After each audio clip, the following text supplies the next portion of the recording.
Hello guys, তো today we are making mocktail. তার জন্য কী কী লাগবে? পালস, হাজমোলা, ব্ল্যাক সল্ট, পুদিনা পাতা, জলজিরা, ice cubes, lemon and cold drinks. প্রথমে পালস, হাজমোলা, ব্ল্যাক সল্ট, পুদিনা পাতা, জলজিরা, আইস, লেমন আর একটুখানি কোল্ড ড্রিঙ্কস দিয়ে মিক্সড করে একটা পেস্ট বানিয়ে নেব।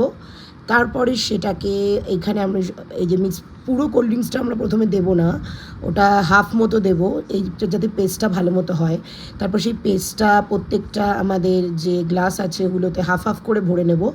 অ্যান্ড হাফ হাফ করে ভরে নেওয়ার পর ওপর দিয়ে দেবো কোল্ড ড্রিঙ্কস দিয়ে মিক্সড করে নেব। তাহলেই আমাদের এত সুন্দর ড্রিঙ্কসটা তৈরি হয়ে যাবে। এটা খুবই টেস্টি খেতে হয়, তোমরা ট্রাই করো। এটা আমরা কোক দিয়ে বানিয়েছি, তোমরা এটা স্প্রাইট দিয়েও বানাতে পারো। স্প্রাইট দিয়েও ভীষণ টেস্টি হয়, স্প্রাইট দিয়েও আমরা খেয়েছি। ওপরে এখানে আমরা পুদিনা পাতা একটু বেশি দিয়ে দিয়েছিলাম বলে ওপরটা এরকম গ্রিন গ্রিন লাগছে, তাতে আমাদের কোনো অসুবিধা হয়নি, আমরা খেয়ে নিয়েছি। তোমরা চাইলে এটা তুলেও ফেলতে পারো ওপর থেকে। পুদিনা পাতা শরীরের জন্য খুবই ভালো, পেট ঠান্ডা করে, কোনো অসুবিধাই হবে না। তো এটা সবাই বাড়িতে ট্রাই করো। ভীষণ টেস্টি অ্যান্ড রিফ্রেশিং খেতে হয়। Bye bye guys.